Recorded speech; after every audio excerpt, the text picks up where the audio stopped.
Good morning, friends. This is the 8th Sunday after Trinity. The intent is wisdom. You can see the colour of the day is green, and this is the traditional colour of Trinity. Many Sundays in Trinity. Sometimes it's interspersed with, say, a day of devotion to the Holy Spirit, where we change them to the colour of the Holy Spirit, usually red. But today, green, and the intent is wisdom. It's a lovely word, wisdom. It's hard to think of anything bad about it, isn't it? People don't say, gee, I wish I didn't have any wisdom. People say, actually, I wish I was just a little bit wiser, and so on. So it's a lovely word with really positive connotations about it. And spiritually, and connected to the story of Jesus, it also has profound meaning and intent. And we'll just spend a few minutes thinking about this and seeing how that thread runs through his life, as recorded in the Gospels, and how it can also run through our lives to give us ever-increasing understanding. Wisdom and understanding, those two in balance. The collect reads, O God, who art the wisdom of the wise, and now here's the interesting bit, and the strength of the strong, the wisdom of the wise and the strength of the strong. This collect introduces these two things right there in the opening. Whose beauty shines through the whole universe. We have then, in 3 lines, we've got wisdom, strength, and beauty shining through the whole universe. These are different aspects of the forces of the big picture of evolution. The liberal Catholic Church always has a wide view, a long view. We understand evolution at the physical level, but evolution at the complete level, including the spiritual development, that requires a much broader view. And here we have wisdom, strength, beauty as part of that evolution.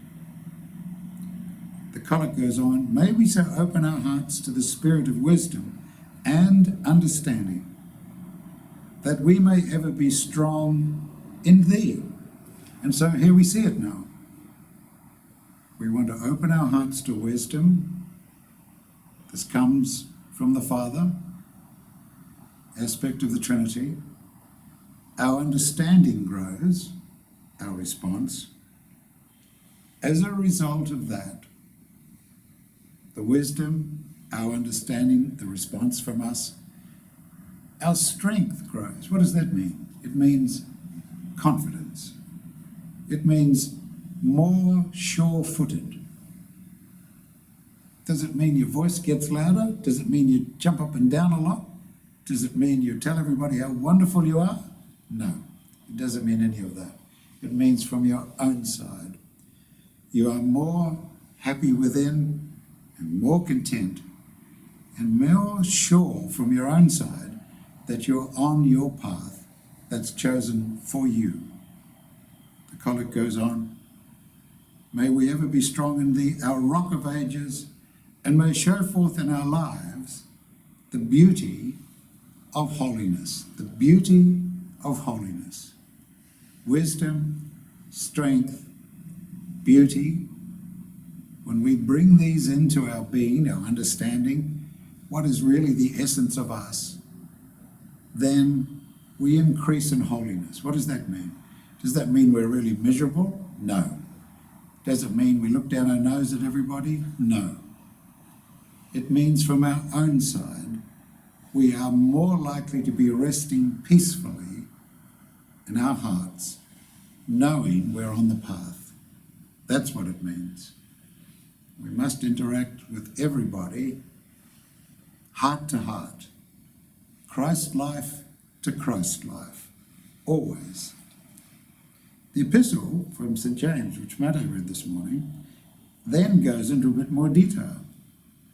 And so it starts, who is a wise man and endued, so it's not endued, endued means, it means the essence of, it means absolutely saturated with it. with knowledge among you. Let him show out of a good conversation his works, meekness of wisdom. So, anybody in your midst that says they're sort of wise or gives you the impression they're wise, watch, look at them. What are they like? What are their interactions? And then it says, if anyone's got secret agendas here, but they're appearing to be wise, watch out.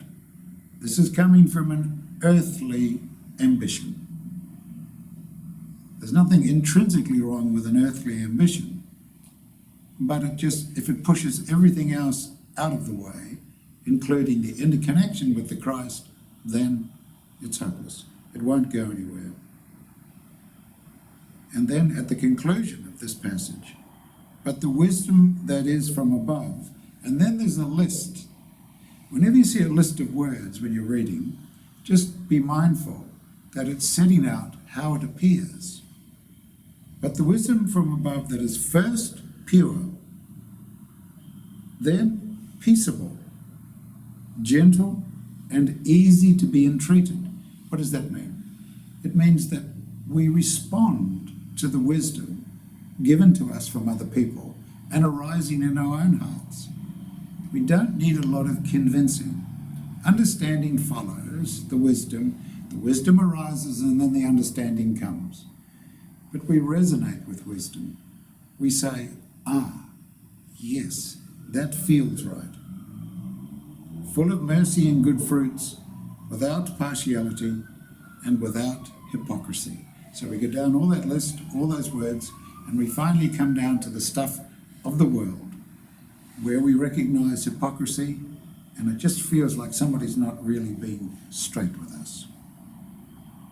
The Gospel is an interesting narrative from St. Luke, and this is about Jesus accompanying his parents going to Jerusalem. They went to Jerusalem for the Passover every year, what Christians call Easter.